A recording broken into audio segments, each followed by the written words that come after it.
Sir and ఏం sir మన తమిళ director అతను వెట్రిమారన్ ఒక సినిమా ప్రొడ్యూస్ చేసి రిలీజ్ చేశారు. మన టీజర్ రిలీజ్ అయింది బ్యాడ్ గర్ల్ అని చెప్పేసి.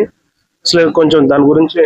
బ్యాడ్ గర్ల్ నిజంగా టీజర్ చూసాము. వెట్రిమారన్ గారు అంటే ఆయన సినిమాలన్నీ బలుగు బలహీన వర్గాల అంటే ఒక మెసేజ్ ఓరియంటెడ్ గా ఉంటాయి. అన్ని నిన్న రిలీజ్ అయిన విడుదల 2 వరకు ఆయన సినిమాలన్నీ ఒక మెసేజ్ ఓరియంటెడ్ ఉంటాయి. ఆయన ప్రొడ్యూస్ చేశారు అంటే సినిమాలో కొంచెం ఏదైనా విషయం ఉంటేనే ఆయన ప్రొడ్యూస్ చేసినట్టు.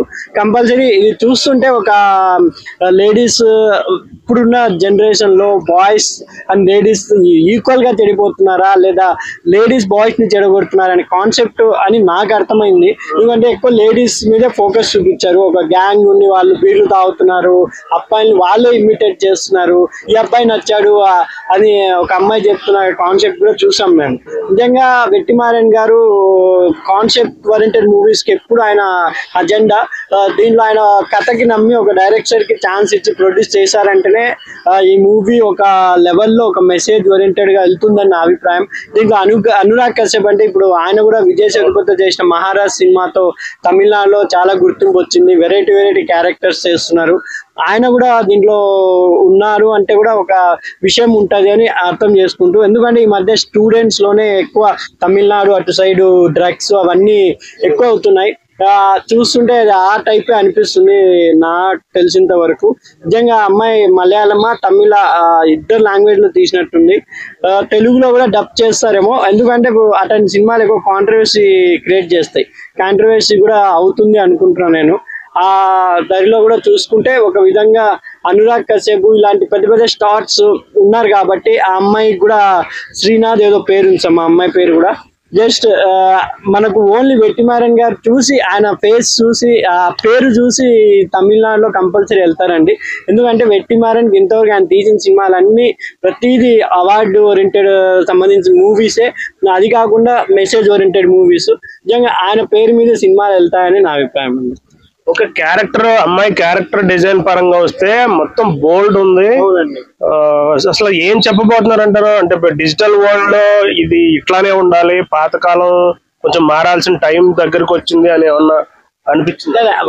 అలా ఉండదు. మేబీ వెట్రిమారన్ గారు అంటే ఆయన లేడీస్ ఎందుకు చెడిపోతున్నారు, ఏ ప్రభావంలో చెడిపోతున్నారు, పేరెంట్స్ ఒకప్పుడు చదివించాలంటే పేరెంట్స్ దగ్గర పెట్టుకుని చదివించేవాళ్ళు.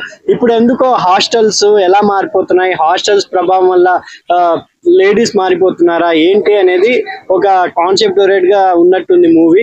నిజంగా చూస్తే మనకు వెట్రిమారన్ గారు ఒక మెసేజ్ ఓరియంటెడ్ మూవీసే ఇస్తారు ఎప్పుడు. అలాంటి వెట్రిమారన్ గారి నుంచి ఒక బోల్డ్ కంటెంట్ ఫస్ట్ టైం అనుకుంటా. ఆయన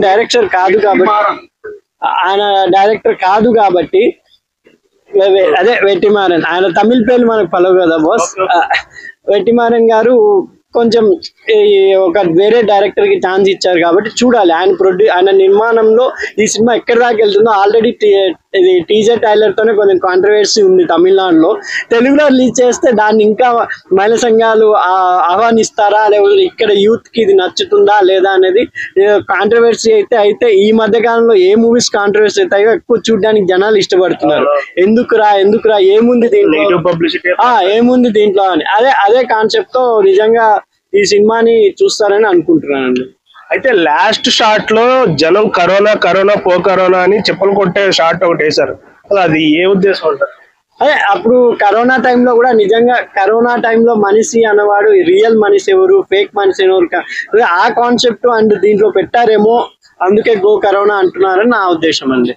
దాన్ని ఇప్పుడు సొసైటీలో కొన్ని మూఢనమ్మకాలు ఉన్నాయి, అట్లని కొంచెం బ్రేక్ చేసి రియాలిటీలోకి రావాలని ఏమైనా అనిపించిందా? అవునవును, రియాలిటీ ఇప్పుడు వెట్రిమారన్ గారు అంటే రియలిస్టిక్ గా తీస్తారు మూవీస్ అన్ని. అలాగే రియలిస్టిక్ గా మనోడు చేశారు అంటే కొత్త దర్శకులు ఛాన్స్, ఇది కూడా రియలిస్టిక్ గా జరిగి ఉంటది, ఒక ఏదైనా యథార్థ ఘటనని తీసుకొని చేశారేమో అనిపిస్తుంది నాకైతే. Okay sir.